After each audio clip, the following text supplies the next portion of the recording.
Welcome to Wisdom Woman podcast. I believe that is in constant change and growth, not in perfection, that we find happiness. In this podcast, I'm going to be talking with top performance professionals about tools, techniques, new ideas on how to develop your communication skills, use your creative thinking, be a team player, manage your tasks like a pro, be motivated, become an expert on relationships, and a problem solver. Everything you need to be 5 stars in all areas of your life. My intention is to help you develop your skills and find balance between your professional and personal life. My name is Bettina Meyer-Flug, and I hope I can be your trusted advisor. Taking the first step to starting a business can be difficult, even more if you identify yourself as a female.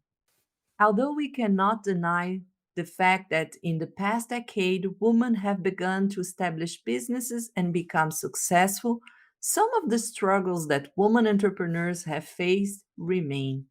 Regardless of the change in the time, which has led to over 252 million women entrepreneurs around the world, they are still struggling to overcome the challenge that they face regularly. With approximately one third of the entrepreneurs in the world being women, it has never looked better for them on papers.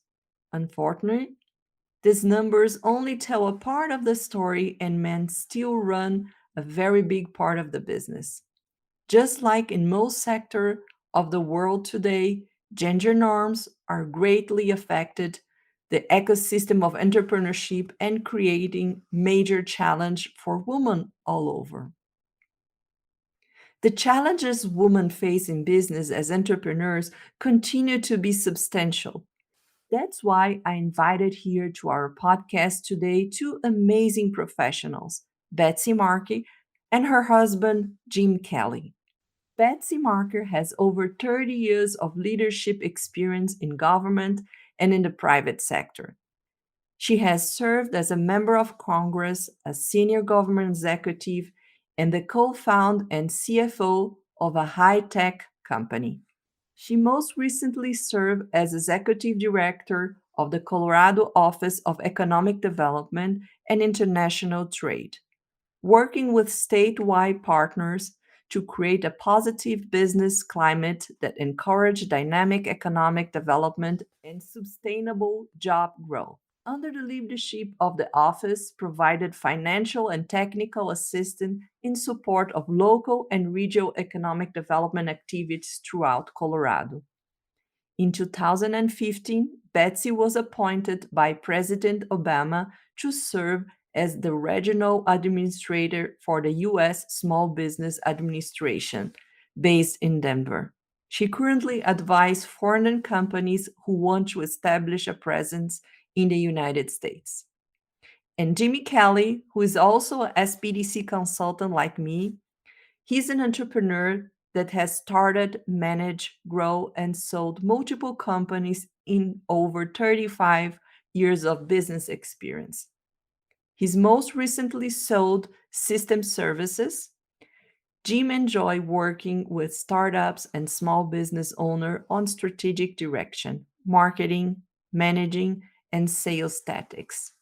He also facilitates a Fort Collins think tank peer advisor group and is a frequent speaker at conference on business and technology subjects. We're going to discuss some of the points to highlight the various disparities faced by women entrepreneurs around the world. Like, for example, are you ready to be an entrepreneur? Do you have a clear competitive advantage?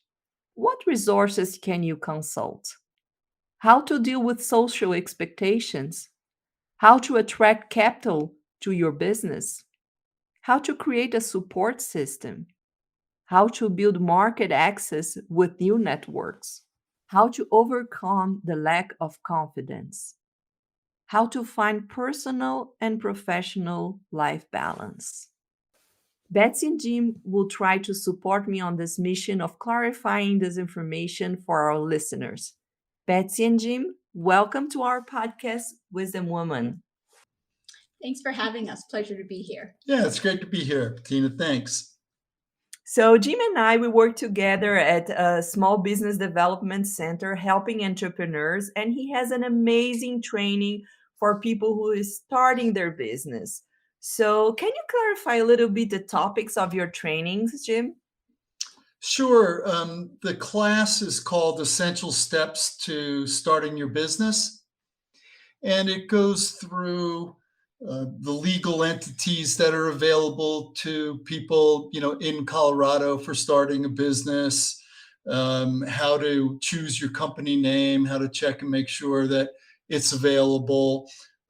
We give people a startup checklist, go through strategic planning, business, how to do a business plan.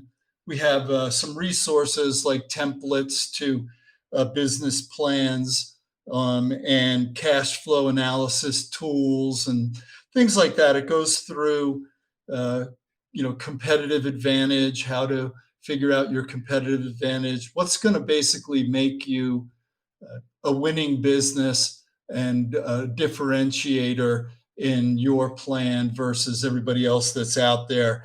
We talk through financing, the various options from everything from banks to equity financing, et cetera, what the advantages, disadvantages, how you go about getting that, how you can get into trouble in business. So more or less everything that somebody considering starting a business should look at to determine if they want to jump in.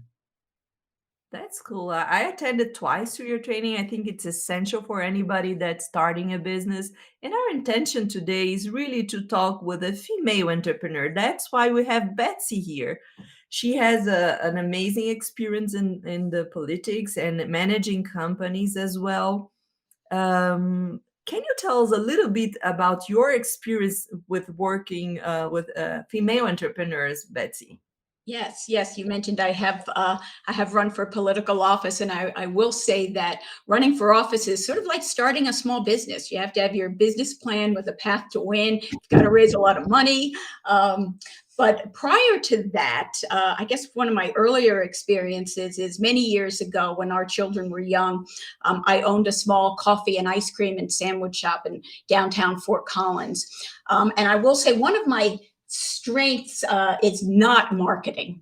And I was going to just start a new product line. I was going to start selling hot dogs. A lot of my customers wanted the hot dogs instead of just sandwiches. So I sent out a little card to all the local business owners, and it says, "Hot diggity dog, Huckleberry now has hot dogs."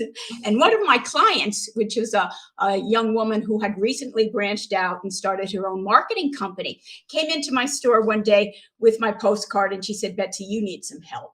So she did all of my marketing for me, and I gave her free lattes. And so you can't forget about the impact of getting to know other business owners in the area and bartering for services, particularly when you're a young company, and you may not be able to afford things like human resources and marketing help. So I think that was a valuable lesson for me. But more recently, I was the regional administrator for the Small Business Administration in a 6-state region. Colorado was one of them. And the Small Business Administration, every state operates a women's office of women-owned businesses, and they're a great resource to help women entrepreneurs around the state of Colorado. So I would urge anyone who is starting or trying to grow their business in Colorado to reach out to that resource. And Betsy, you were an entrepreneur as well. I think you guys worked together building this company that you guys sold. How was your experience of being an entrepreneur? Um, well, for me, it was, it's a little scary, honestly. I mean, Jim had started the business. I was working for the State Department at the time, and so we had health care, and we had one person who had a steady salary. Whereas, when you start your own company, it takes a while to get the business off the ground. Jim could tell his own experience about that, but I was scared that we just weren't going to be able to. When I quit my job to join Jim, that that, oh my gosh, are we going to be able to support our family with three young children, and still have our own business? But it takes, a lot of hard work and trust, and the ability to take risks. And the company, I think it was 99 on the 500. And how you got this successful story? Can you tell us a little bit how you got there? Why don't you can talk to that, Kim? Sure. Yeah. Um, how did we get there? There was a lot of steps along the way. In any business, or probably in any entity, it's having really good people, obviously. You can't do it all yourself. You have to learn to delegate, and to be successful. We got there because we grew rapidly. We worked really hard.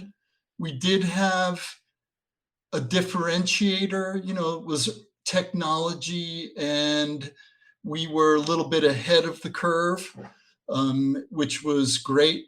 So we were selling products, capabilities that were new and uh, helped our clients, improve their operations significantly.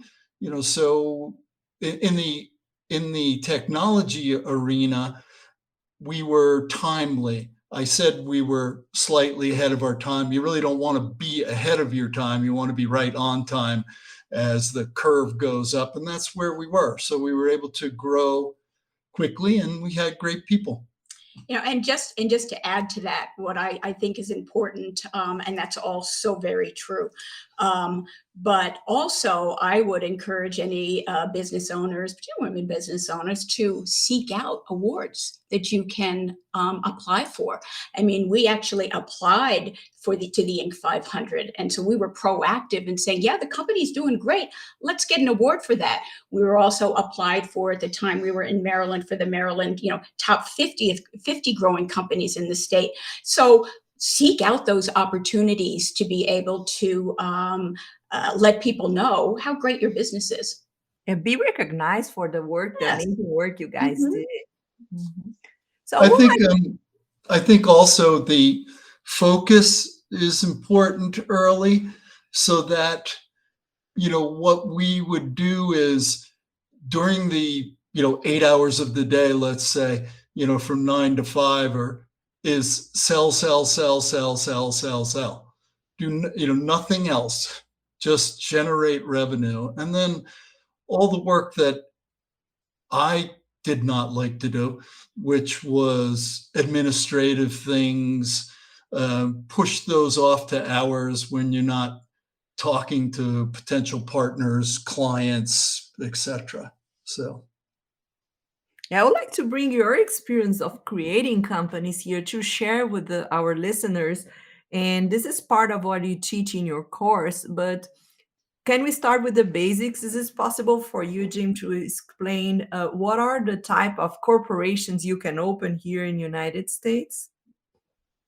sure, you can be a uh, a sole proprietor. You can be an LLC, limited liability company. You can be an S corp, or you can be a C corp. Those are the main types of organizations. 90% of the people that are starting, unless they're starting with a lot of revenue and a big business plan where they're going to bring in multiple partners, are probably going to use an LLC. They're easy to start. It's inexpensive. It literally will take you 15 minutes to start. You go to mybizcolorado.gov. That's MYBIZ Colorado.gov. And you can start a company very quickly and easily. You can take an LLC, is relatively flexible. You can have partners.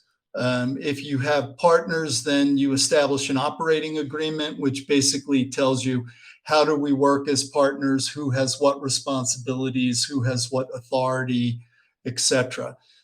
If you're going to consider doing raising a lot of money and looking for equity partners, then you probably want to talk to a lawyer, a business lawyer about, well, should I be an S corporation? Should I be a C corporation, which you can issue stock to really an unlimited number of people.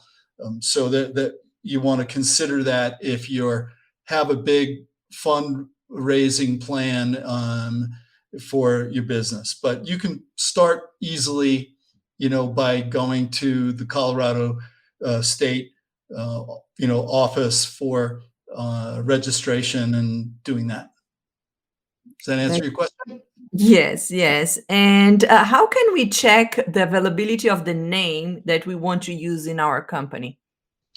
So there's really three ways that I suggest you do it. When you go to the state, they have a name registration service, and you can put the name in there. And if it's available in the state, bingo, you can start your company with that name.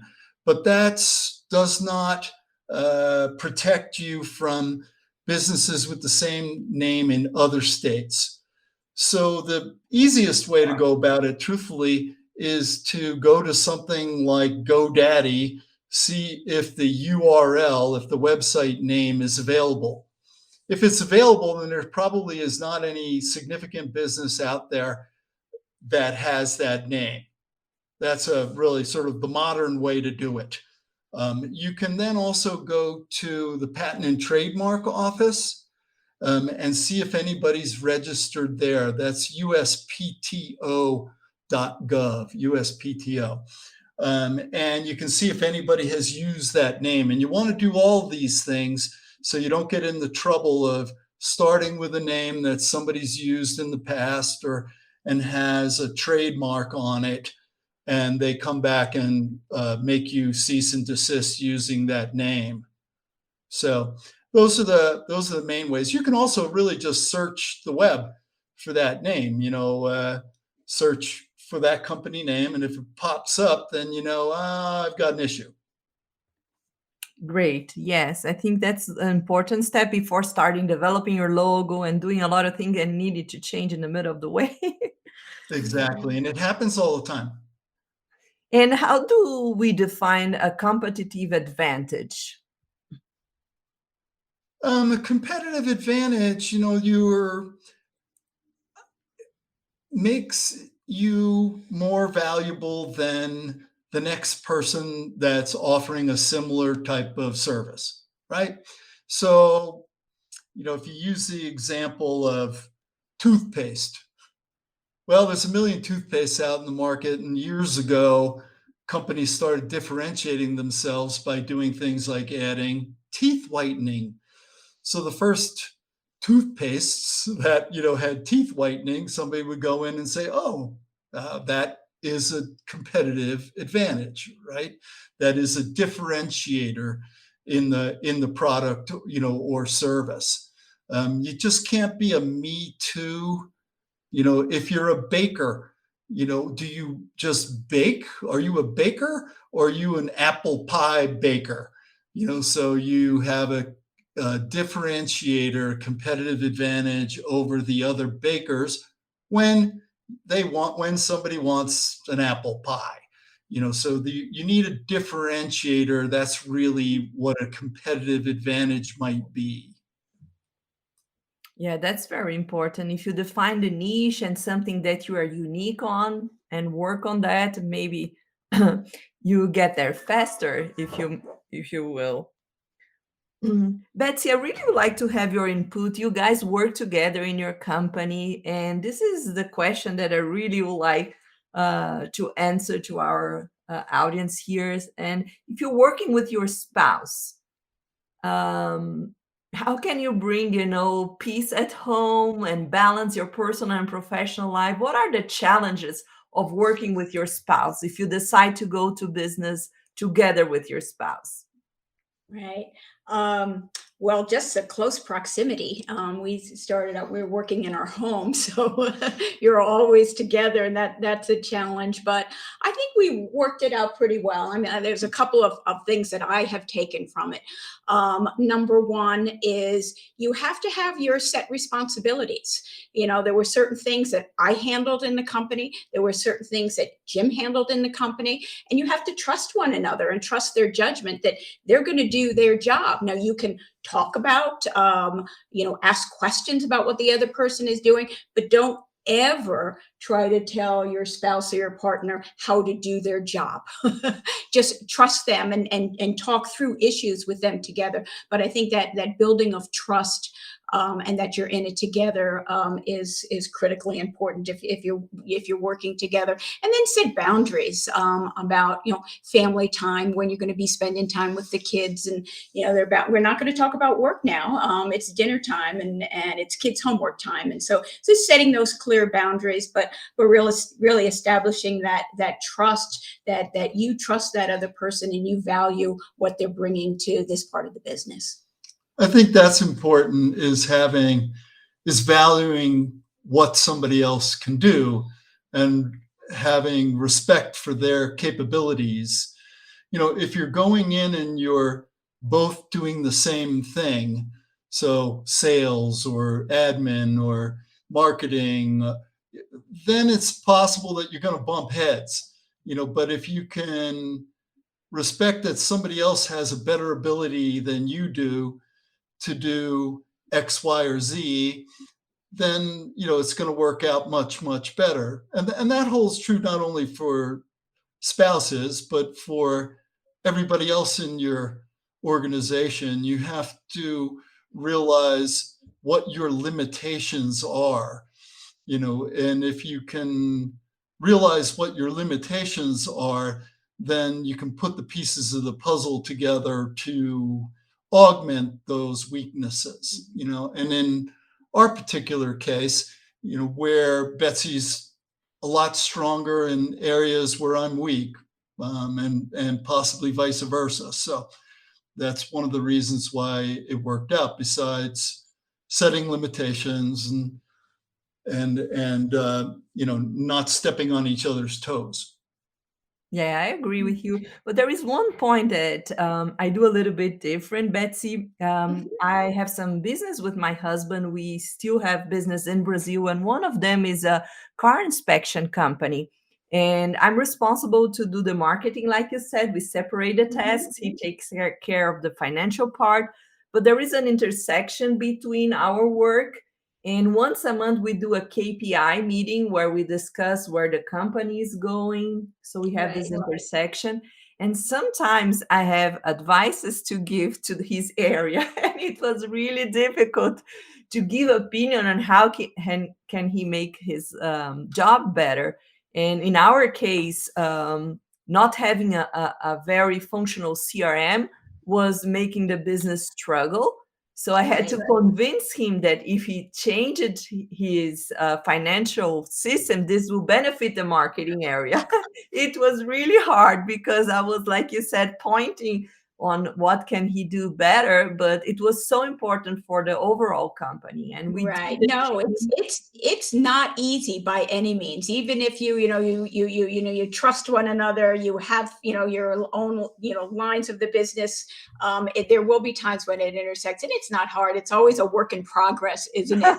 But as long as the other person is, as you're approaching it as how it's going to help the company as a whole, and not criticizing them, and the other person being open to suggestions. It's really a constant give and take, isn't it? Yes, I love what Jim said, really paying attention on what are the strengths of each person.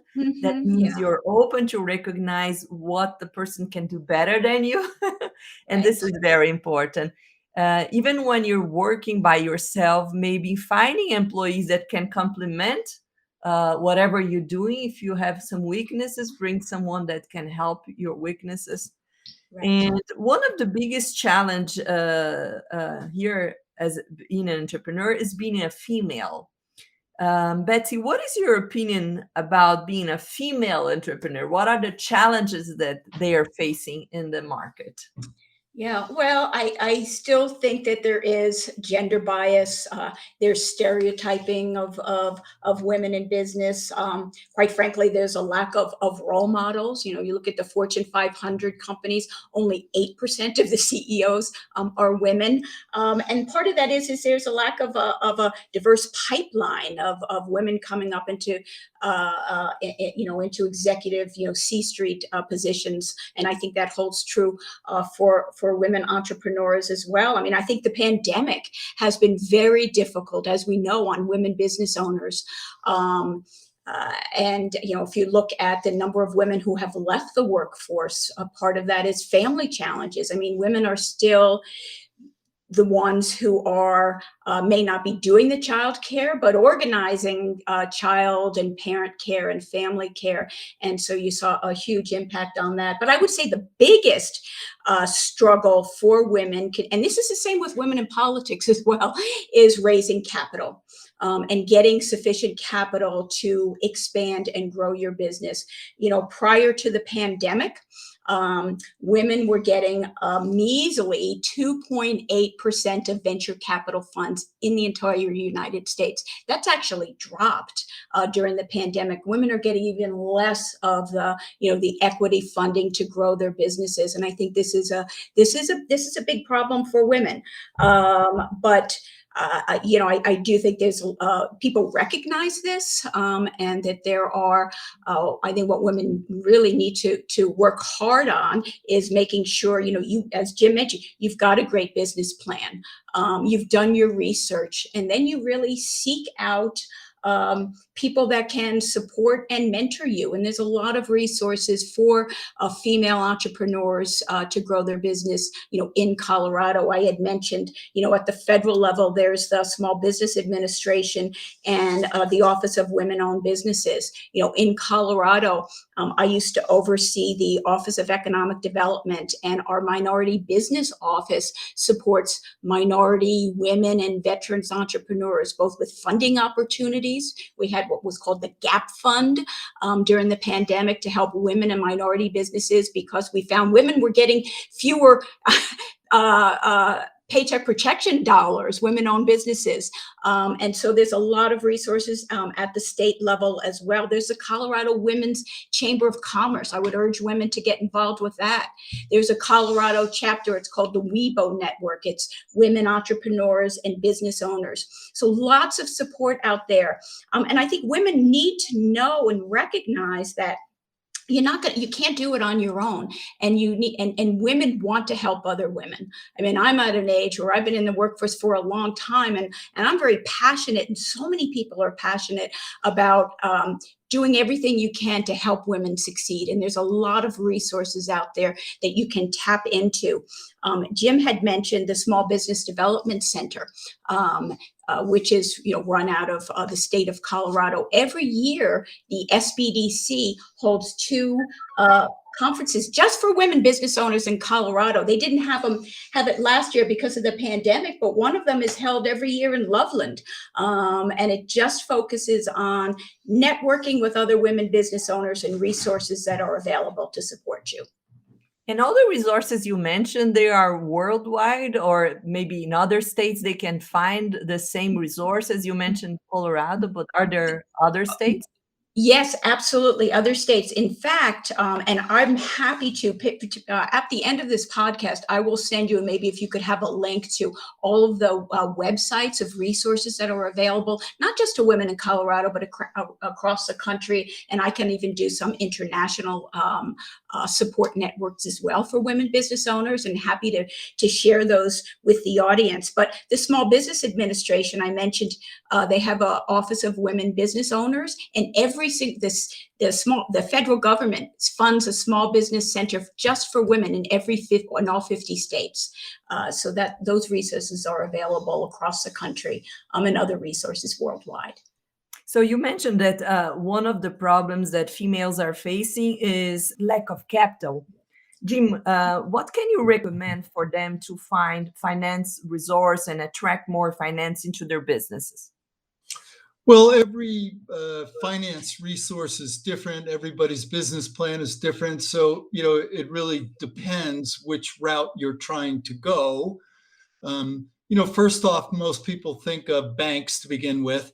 And the thing to think about with banks is that they're very risk adverse. So they don't generally back business plans just as business plans. Banks are looking for equity behind the business plan, whether that be your own personal assets like a house, things like that, that they can grab onto if your business plan fails. Okay, so that's number one. You can go to banks to raise money, business plan is part of it, but they're also going to look at what assets you have as a backup. Okay. The capital markets, are angel networks to begin with. Angels are looking for rapidly growing companies. So you look at a business plan, if it is makes sense that it could really explode, then angel investors are a possibility. They're not interested in returns that are less than probably 15%, or maybe even more.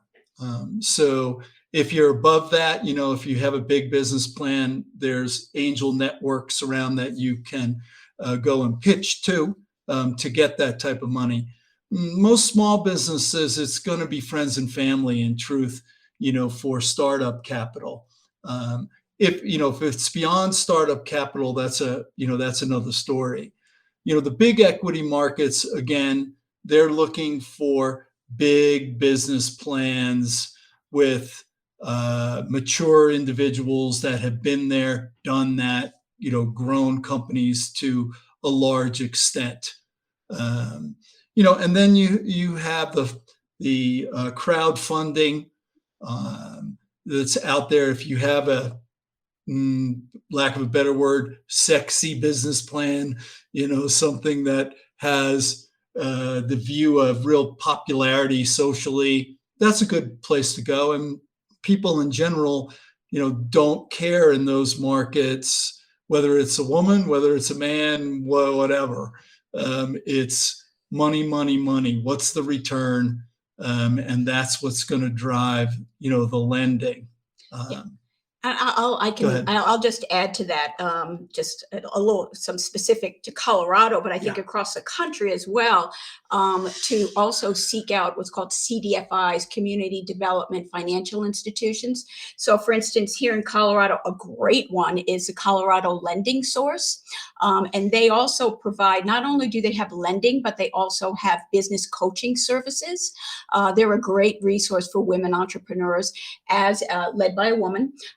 As is the Colorado Enterprise Fund, also led by a woman, which supports smaller loans, much smaller microloans to women-owned businesses. On the VC, venture capital side, angel investment side, I would steer any women business owner who wants to go that route to seek out a venture capital firm that has women investors in their mix, because most investors, angel investors, are men. So seek out those firms that have women on the board and that have women investors, because we know from the research, when women startup companies do get funded, they're very successful. In fact, they're more successful than men, businesses that are solely owned by men. So the capital piece is critical. But yeah, do seek out those resources where they're supporting small minority women-owned businesses, and where there's women on the board. Yeah, there's nonprofit lenders in Colorado and other states that receive funding that helps them take more risk on smaller businesses. And that's one of the things that Betsy was really mentioning. And they're more flexible. They do take a closer look at the business plan, versus your assets that they can grab a hold of if you fail. Yeah, that's wonderful resources you guys gave. Besides having the financial and the capital resource, it's important also to have a support system What would you recommend, Betsy, as a support system for a solo entrepreneur? For example, if you're starting your business by yourself, and I know you, Jim, also was a facilitator for a peer-to-peer consulting. What are your advice on creating a support system for solo entrepreneurs? Do you want to start there? Well, first off, I think, support system, if you're looking at admin, finance, those types of things, there's lots and lots of part-timers out there, that are you can contract with somebody in overseas, through some of the networks, or locally. It's easy to find bookkeepers, accountants that are now sole entrepreneurs themselves, and they are adept at helping small businesses on a part-time basis. So you can grow your support system as far as admin and all, through that. And then as you mentioned, and as Betsy has mentioned, there's a wide variety of support networks out there, both just for women or for any business. As you were mentioning, there's a think tank in town, and there's lots of things like this where we would get together with 10 or 12 businesses every month, in a private setting, so that people could discuss real issues that they're running into, and get the advice of other business owners that are dealing or have dealt with the same type of thing. So I think there's a lot of those networks out there that can support any business. It's just a matter of what's available in your local area like that. Vistage is one of them that's national. We happen to have something called Loco Think Tank in Fort Collins. Right. Yes, and I think also coaches can help a lot. Small Yes. entrepreneurs who are starting and just establishing goals, having someone to discuss your ideas, your company description, define your pricing and everything. SBDC can help a lot. And if you guys want to schedule an individual session with Jim, we're going to post here in our podcast the link for that. But creating a support system is very important because sometimes you feel alone. You feel alone, and there's all these formal ones that we've talked about, whether it's a small business development center, the chambers of commerce, the small business administration, but those informal ones as well. Your customers. I mentioned I didn't have any money in the little coffee shop, and we bartered for services. And so, getting to know the other local business owners in your community, as Jim, maybe your social network, someone who is, as Jim mentioned, maybe she's a bookkeeper and is looking for clients. Maybe you could strike an agreement to, sell product to each other, to help each other out. So I would use the formal networks, but then your informal, personal, social group is really critical as well, particularly when you're just starting up. And I think it's the more you talk to people and they connect you with other folks. Here in Fort Collins, the United Way runs something called Women Give, and it's a great organization. Now, it's over 500 women who just want to give to. It's mainly for helping women become self-sufficient, but it's a great network of women just to connect with. So just seek out those local and personal connections. And generally, businesses are more than happy to help other businesses. Mhm. So there's an example in town here. There's a person that sells sustainable products, sustainable soap products, and things like that. She talked to another female that has a store that sells products that are a little bit more on the medical side, but they talk to one another, they exchange ideas, and they help each other out with marketing. That's great. Yes. And how about local networking? Because as you mentioned, Betsy, it's really hard for females to balance the professional and personal life. So we're very busy at home and we are not able to go to happy hours sometimes. Can we network to spread around our business? Do you have any ideas on how can they get better on networking? Oh, well, obviously, when you don't have a whole lot of time, social media is a great way to network, while you're, taking care of a child or doing other things to make sure that you've got a very strong presence on LinkedIn. They can you to keep it fresh, Instagram, Facebook. You tweet out information on your products. So social media becomes a great way to network as well. So making sure, and I believe, Jim, correct me if I'm wrong, but the Small Business Development Center has free classes on how to maximize your impact on social media to expand and grow your business. And so taking classes like that are very helpful.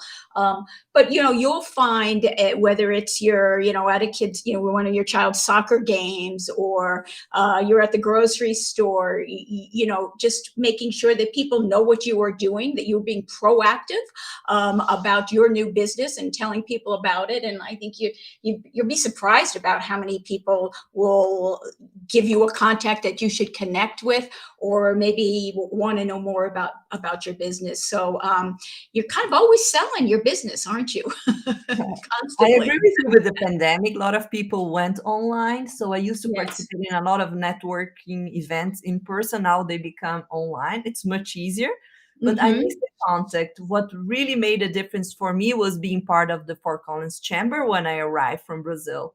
Mm-hmm. And I know that a lot of people from other countries, when they migrate here to United States, they want to start a business, they face different challenges. Betsy, I know that you have a consulting company that help foreign companies to implement a business plan here. Can you tell a little bit what you do in this area? Yeah, it's a fairly new for me. I was recently with the Colorado Office of Economic Development and International Trade, and I'm very interested in the international trade piece.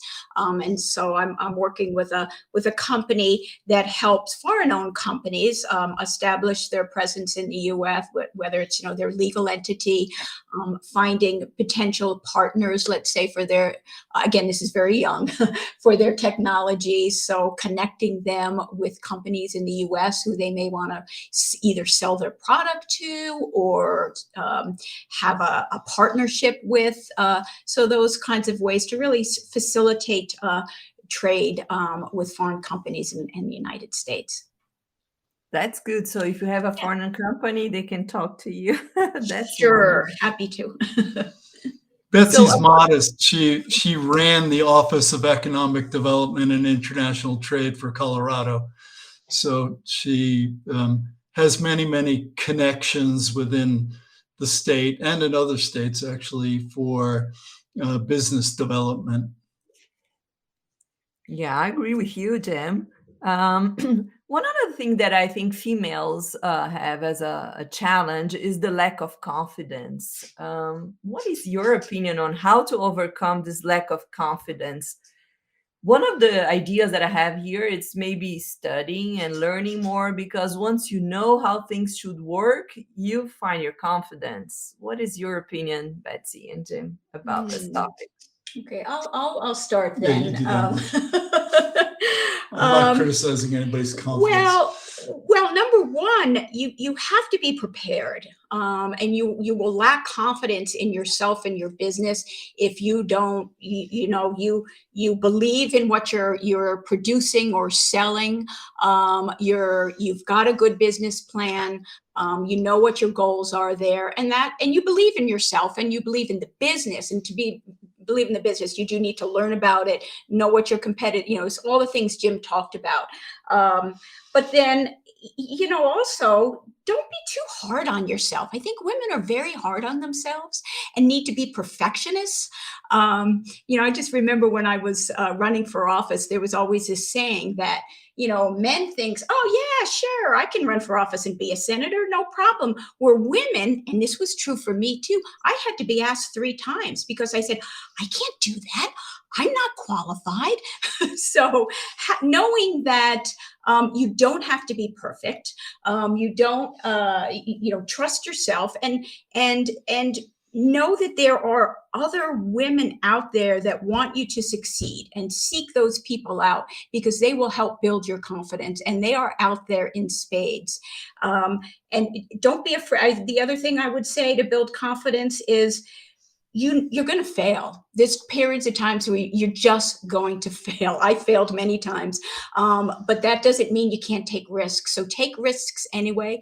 Try to be courageous because even when you fail, and I have found this in my life that, oh my gosh, I lost that election. I worked so hard at it, but I always feel that when one door closes, another one opens. So get out there, feel like you can take risks, and surround yourself with other positive people who can help build your confidence.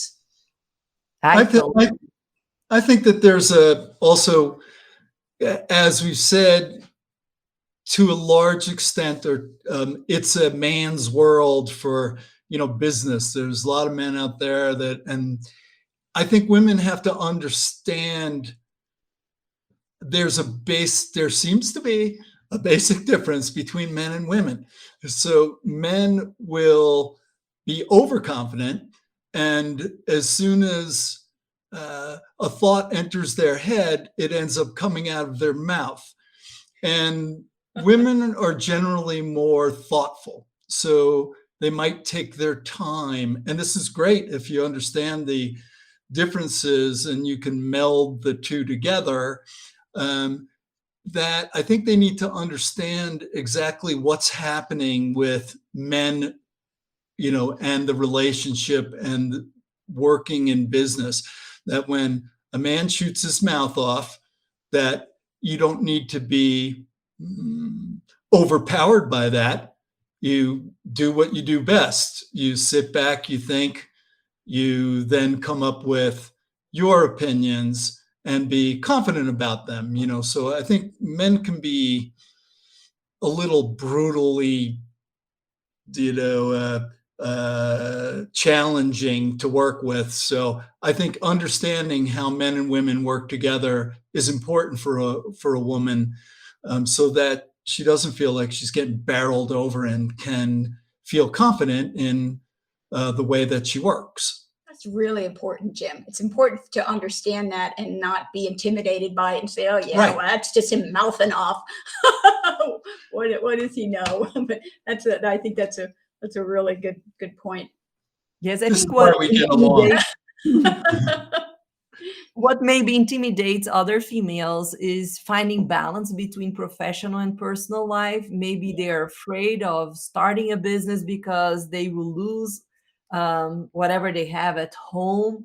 So, do you guys have any advice on how to find this balance between professional and personal life? Hmm. Oh, Make a lot of there's money.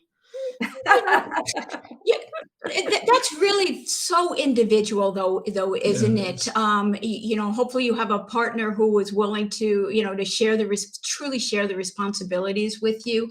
And every woman, wants to there shouldn't be pressure to have to work or not have to work, and so I just really that dichotomy is upsetting, where sometimes women who have taken a few years or more to stay at home and raise their children are not as supported by women who are working full time, and maybe they feel judged too, that they're not spending enough time. Give everyone grace. Everyone has their own time.